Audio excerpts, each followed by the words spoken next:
नमस्कार। खबरों के इस बुलेटिन में तुहाडा स्वागत है। मैं हरमन शंकर। पहला पेश ने चोणवीं खबरां।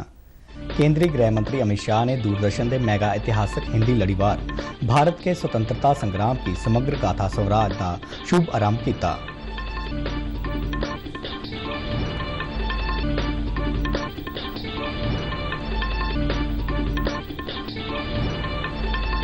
केंद्र ने स्पष्ट किया कि अमृतसर स्थित दरबार साहिब दी सरावां ते GST भी नहीं लगाया गया है।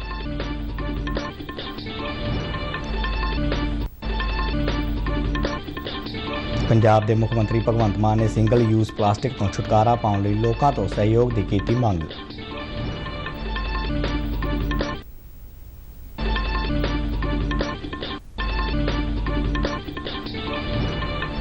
कामनवैल्थ खेडां दे 8वें दिन अज भारतीय पहलवानों ने की शानदार शुरुआत।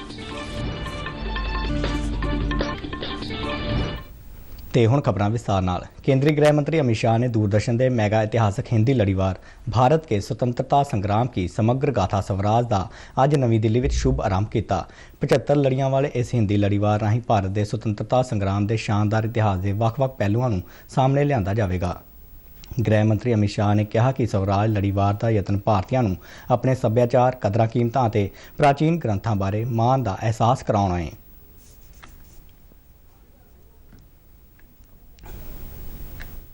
स्वराज धारावाहिक का लगभग 75 एपिसोड इसी विषय को लेकर बनाने का उपक्रम अनुराग के नेतृत्व में दूरदर्शन ने हाथ में लिया है। ये बहुत साहसिक कदम है।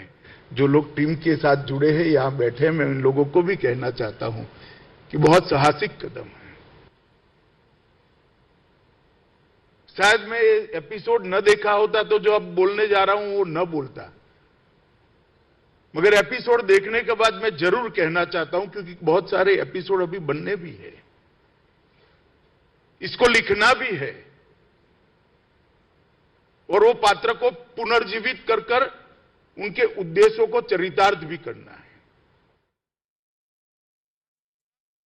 प्रसारण मंत्री अनुराग सिंह ठाकुर ने कहा कि इस लड़ीवार राही नौजवान पीढ़ी आज़ादी घुलाटियां के बलिदान बारे जानकारी हासिल कर सकेगी। उन्होंने कहा कि आज़ादी घुलाटियां के छुपे रहे पहलू नौजवानों में देशभक्ति की भावना जगाउणगे। अनुराग सिंह ठाकुर ने कहा कि इस नाल हर भारतीय को अपने गौरवशाली पिछोकड़ ते मान होवेगा।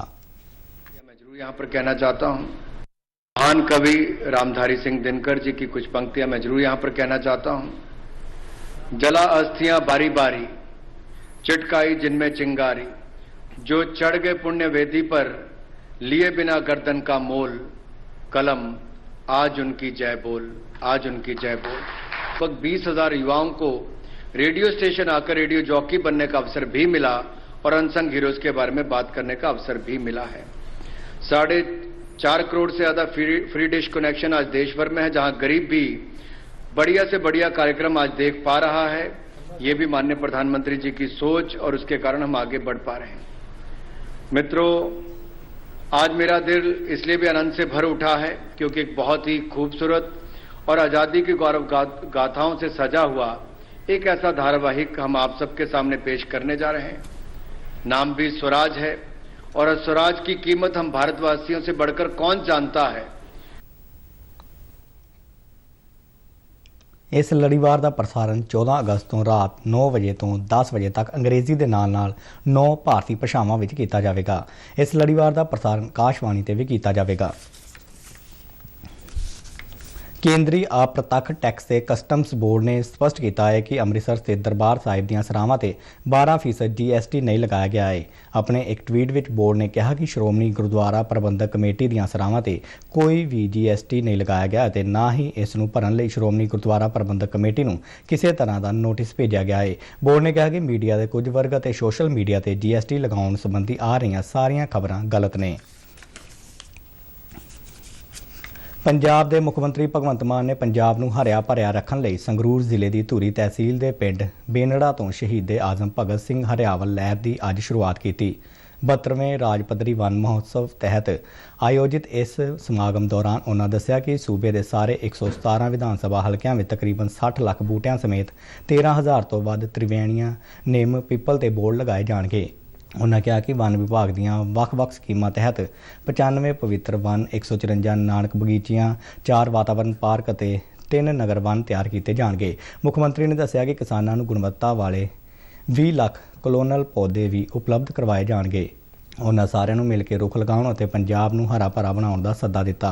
ਉਹਨਾਂ ਸਰਕਾਰੀ ਸਕੂਲ ਬੇਨੜਾ ਵਿੱਚ ਫਲਦਾਰ ਬੂਟਿਆਂ ਨਾਲ ਲੱਦੇ ਟਰੈਕਟਰ ਟਰਾਲੀਆਂ ਨੂੰ ਹਰੀ ਝੰਡੀ ਦਿਖਾ ਕੇ ਰਵਾਨਾ ਕੀਤਾ।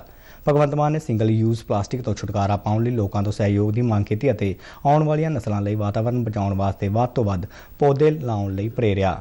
उन्होंने कहा कि सिंगल यूज़ प्लास्टिक वातावरण लिए गंभीर खतरा है, क्यों जो इस प्लास्टिक के ना गलन और सैकड़े सालों तक वातावरण में पे रहने ते पानी में हज़ारां सालों तक बरकरार रहने कारण यह वातावरण लिए वड्डा खतरा है।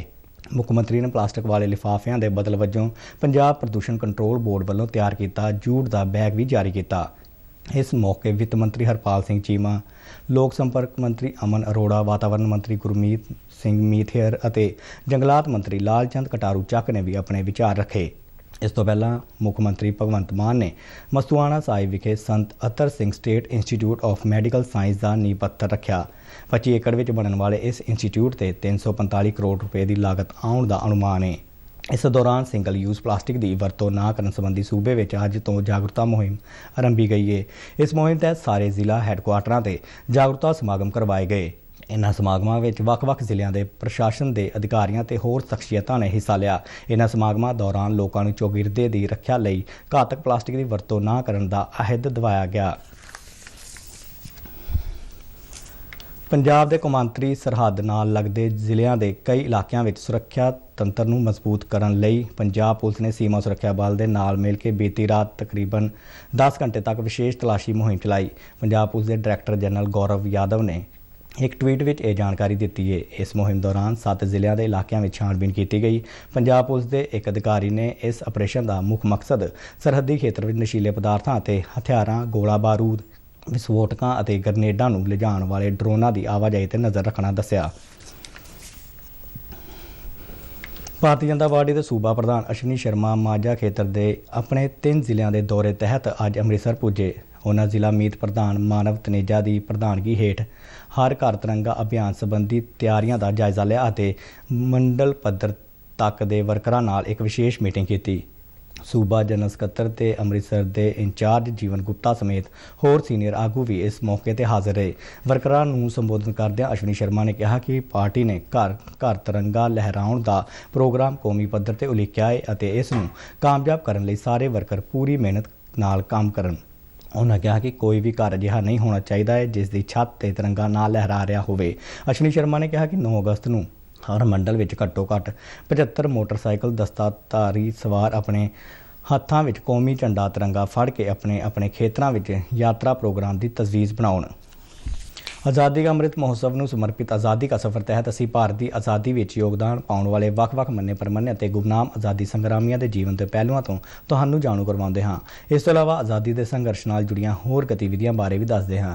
आज की कड़ी में असी तुहानूं आज़ादी घुलाटीए गोपीनाथ बोरदुलाई, महान देश भगत नीलकंठ दास और शहीद हरगोविंद लाल जी बारे जानकारी दे रहे हैं।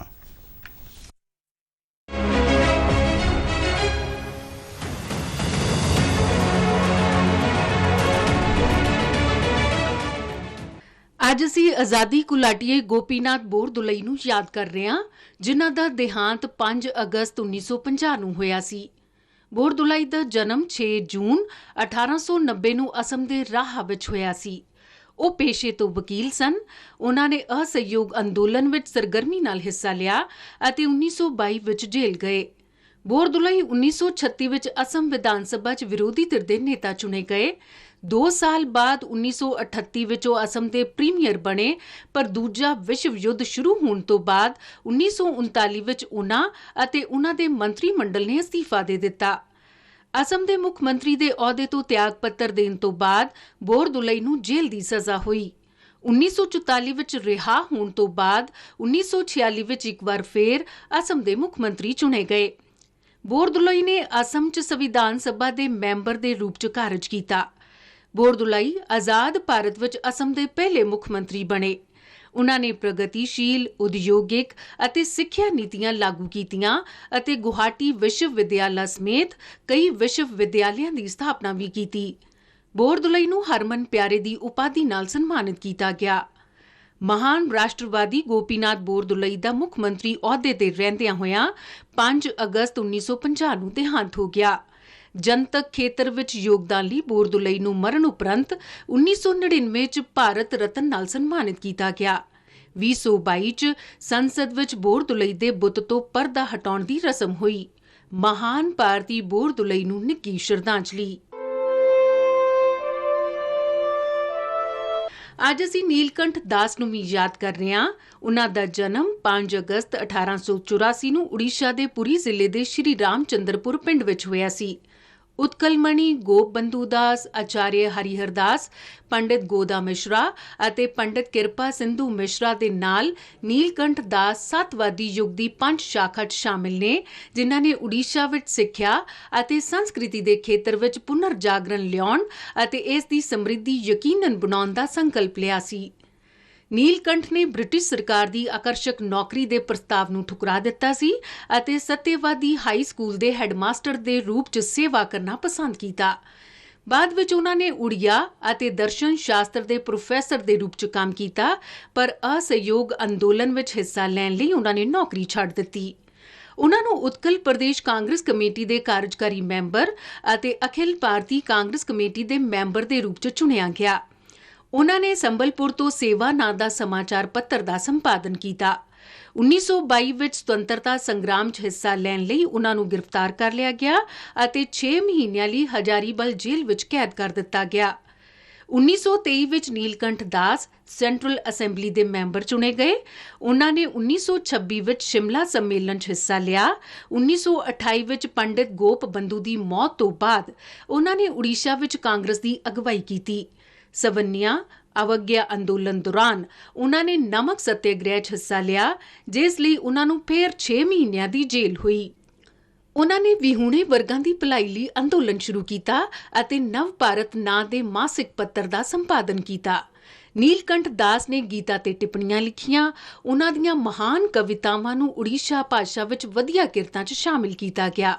ਉਤਕਲ ਵਿਸ਼ਵ ਵਿਦਿਆਲੇ ਦੀ ਸਥਾਪਨਾ 'ਚ ਉਨ੍ਹਾਂ ਦਾ ਅਹਿਮ ਯੋਗਦਾਨ ਸੀ।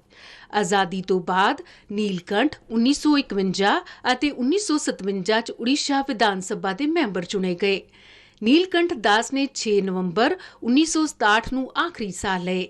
ਮਹਾਨ ਦੇਸ਼ ਭਗਤ ਨੀਲਕੰਠ ਦਾਸ ਨੂੰ ਸਾਡਾ ਸ਼ਤ-ਸ਼ਤ ਨਮਨ। ਅਸੀਂ ਮੁੰਬਈ ਨਿਵਾਸੀ ਸ਼ਹੀਦ ਹਰਗੋਬਿੰਦ ਲਾਲ ਜੀ ਨੂੰ ਵੀ ਯਾਦ ਕਰ ਰਹੇ ਹਾਂ। ਉਨ੍ਹਾਂ ਨੇ ਬੋਰੀ ਬੰਦਰ ਸਬੰਨਿਆ ਅਵਗਿਆ ਅੰਦੋਲਨ ਦੌਰਾਨ ਤਿਲਕ ਦਿਵਸ ਸਮਾਗਮ 'ਚ ਹਿੱਸਾ ਲਿਆ ਸੀ। ਇੱਕ ਕ੍ਰਾਂਤੀਕਾਰੀ ਜਲੂਸ ਵਿੱਚ ਪੁਲਿਸ ਦੇ ਲਾਠੀ ਚਾਰਜ ਵਿੱਚ ਗੰਭੀਰ ਜ਼ਖਮੀ ਹੋ ਗਏ ਤੇ 5 ਅਗਸਤ 1930 ਨੂੰ ਉਨ੍ਹਾਂ ਦਾ ਦੇਹਾਂਤ ਹੋ ਗਿਆ। ਦੇਸ਼ ਦੇ ਵੀਰ ਸਪੂਤ ਨੂੰ ਨਮਨ।